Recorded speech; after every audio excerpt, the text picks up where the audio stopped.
செங்கல்பட்டு மாவட்டம் மதுராந்தகம் அருகே உள்ள முகுந்தகிரி ஊராட்சியில் சாலை பணிகளை தடுத்து நிறுத்தி அராஜகத்தில் ஈடுபடும் திமுக ஒன்றிய கவுன்சிலர் நாகப்பன் என்பவர் மீது நடவடிக்கை எடுக்க மாவட்ட நிர்வாகத்திற்கு அப்பகுதி பொதுமக்கள் கோரிக்கை விடுத்துள்ளனர். மேலும் முடிவுற்று கிடக்கும் சாலை திட்ட பணிகளை விரைந்து முடிக்க நடவடிக்கை எடுக்க வேண்டும் என பொதுமக்கள் கோரிக்கை விடுத்து செய்தியாளர்களுக்கு பேட்டியளித்துள்ளனர். நூலகத் தெருவில் சிமெண்ட் சாலை ஒன்றும், காட்டேரியம்மன் கோயில் தெருவில் வந்து WMM ரோடு ஒன்றும், இந்த 2 வேலையும் வந்துருக்குது. இந்த ஒர்க்கு எங்களுடைய பஞ்சாயத்து கிளர்க்கு மேலே தான் ஒர்க்கு.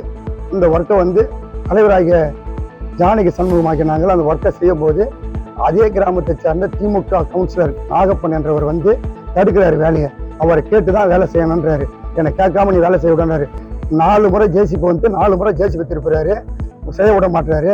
2வது எதனா கேட்டாக்கா என்னை கேட்டு தான் செய்யணும், ஊரில் நான் தான் எங்கள் ஆட்சி நடக்குது, எங்கள் முதலமைச்சர் இருக்காரு, நான் சொல்கிறது தான் கேட்கணும், நான் சொல்கிறது தான் நடக்கணும் அப்படின்னு சொல்லிட்டு பிரச்சனை பண்ணுறாரு. வேலை செய்ய விட மாட்டேன்றாரு. இதை மாவட்ட நிர்வாகம் இதுக்கு உள்ள நடவடிக்கை எடுத்து எனக்கு அந்த பணியை செய்யறதுக்கு எனக்கு நீங்கள் தீர்வளிக்குமாறு கேட்டுக்கொள்கிறேன். நாகை மாவட்டத்தில் மஞ்சள் தேமல் நோயினால் திருக்கோவளை சுற்றுவட்டார பகுதிகளில் பயிரிடப்பட்டிருந்த சுமார் 1000 ஏக்கர் பரப்பிலான உளுந்து மற்றும் பச்சை பயிர்கள் பாதித்திருப்பதாக விவசாயிகள் வேதனை தெரிவித்துள்ளனர். இதற்கு மாவட்ட நிர்வாகம் நடவடிக்கை எடுத்து உரிய ஆய்வு மேற்கொள்வதோடு பயிர் காப்பீடு செய்த விவசாயிகளுக்கு காப்பீடு தொகை கிடைக்க வழிவகை செய்ய வேண்டும் என கோரிக்கை விடுத்துள்ளனர். சேலம் கோட்டை மைதானத்தில் சட்டவிரோதமாக இயக்கப்படும் பைக் டாக்ஸியை தமிழக அரசு தடை செய்ய வேண்டும் என வலியுறுத்தி அனைத்து ஆட்டோ சங்கங்கள் கூட்டமைப்பு சார்பில் கண்டன ஆர்ப்பாட்டம் நடைபெற்றது. இதில் தமிழக அரசு உடனடியாக ஆட்டோ செயலியை நடைமுறைப்படுத்த வேண்டும், 13 ஆண்டு காலமாக உயர்த்தப்படாத கட்டணத்தை மாற்றி 1.5 கிலோமீட்டருக்கு 50 ரூபாய், கிலோமீட்டருக்கு 25 ரூபாய் என நிர்ணயம் செய்ய வேண்டும் என வலியுறுத்தி கோஷங்களை எழுப்பினர். கரூரில் தரைக்கடை வியாபாரிகளுக்கு நிலக்கொடை வழங்கும் நிகழ்ச்சி கரூர் தலைமை தபால் நிலையம் முன்பு நடைபெற்றது. இந்த நிகழ்ச்சியில் மின்சாரம் மற்றும் மதுவிலக்கு ஆயத்துறை அமைச்சர் செந்தில் பாலாஜி கலந்து கொண்டு சுமார் 200 நபர்களுக்கு நிலக்கொடை வழங்கினார். அதன் தொடர்ச்சியாக கரூர் பேருந்து நிலையத்தில் இருந்து பல்வேறு புதிய வழித்தட பேருந்துகளை கொடியசைத்து தொடக்கி வைத்தார்.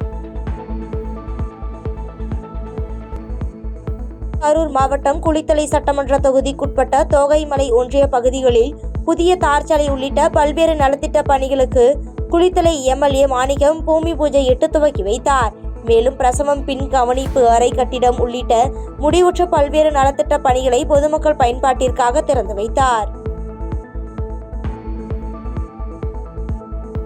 காஞ்சிபுரம் மாவட்டம் குன்றத்தூர் ஒன்றியத்திற்குட்பட்ட பல்வேறு பகுதிகளில் பள்ளி கல்வித்துறை சார்பில் நபார்டு திட்டத்தின் மூலம் 21.86 கோடி ரூபாய் மதிப்பீட்டில் அரசு பள்ளிகளில் புதிய வகுப்பறைகள், அறிவியல் ஆய்வகங்கள் கட்டும் பணிக்கான பூமி பூஜை கோவூர் பகுதியில் உள்ள அரசு பெண்கள் மேல்நிலை பள்ளி வளாகத்தில் நடைபெற்றது. இதில் அமைச்சர் தாமு அன்பரசன், ஸ்ரீபெரும்புத்தூர் MLA செல்வ பெருந்தகை, காஞ்சிபுரம் மாவட்ட ஆட்சியர் வைகை செல்வி மோகன் ஆகியோர் சிறப்பு விருந்தினர்களாக கலந்து கொண்டு புதிய பள்ளி கட்டிடங்களுக்கு அடிக்கல் நாட்டி பூமி பூஜை செய்து வைத்தனர்.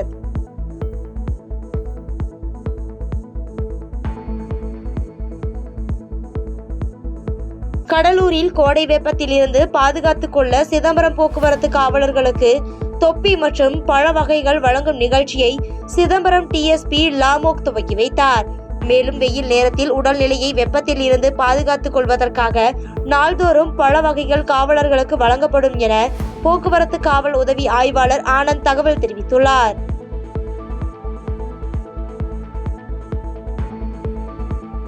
பெரம்பலூர் வடக்கு மாதவி சாலையில் தனியார் திருமண மண்டபத்தில் SDPI கட்சி சார்பில் முஸ்லிம்களின் வக்ஃபு உரிமையை காப்போம் என்ற சமூக நல்லிணக்க இஃப்தார் நோன்பு நிகழ்ச்சி மாவட்ட தலைவர் முகமது ரபிக் தலைமையில் நடைபெற்றது. இக்கூட்டத்திற்கு தேமுதிக, தவிக கட்சியினர் உட்பட பலர் கலந்து கொண்டு இஸ்லாமியர்களின் வக்ஃபு உரிமைக்காக ஆதரவாக இருப்போம் என தெரிவித்து கலந்து கொண்டனர்.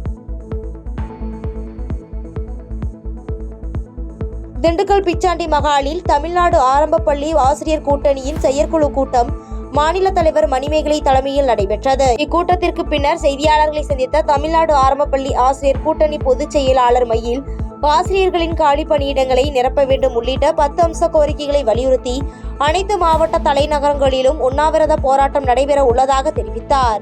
வருகிற மே 1, 2, 3 ஆகிய தேதிகளில் 3 நாட்கள் திண்டுக்கல் நகரில் நடைபெற இருக்கிறது.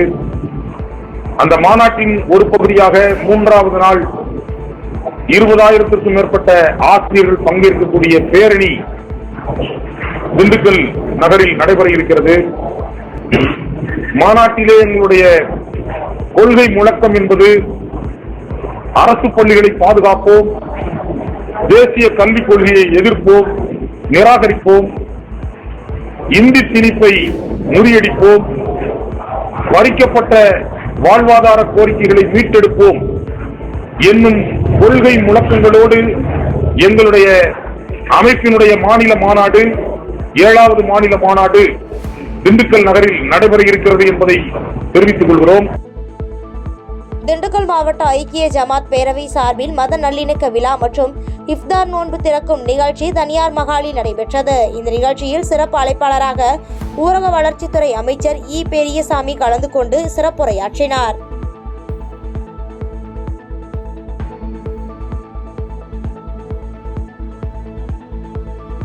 கோவை மாவட்டம் போத்தனூர் பகுதியில் உள்ள கல்லூரி மாணவிக்கு காதல் தொல்லை கொடுத்து வந்த சூர்யா என்ற இளைஞர் மாணவியின் தம்பியை கடத்தி மிரட்டிய சம்பவம் பரபரப்பை ஏற்படுத்தியுள்ளது.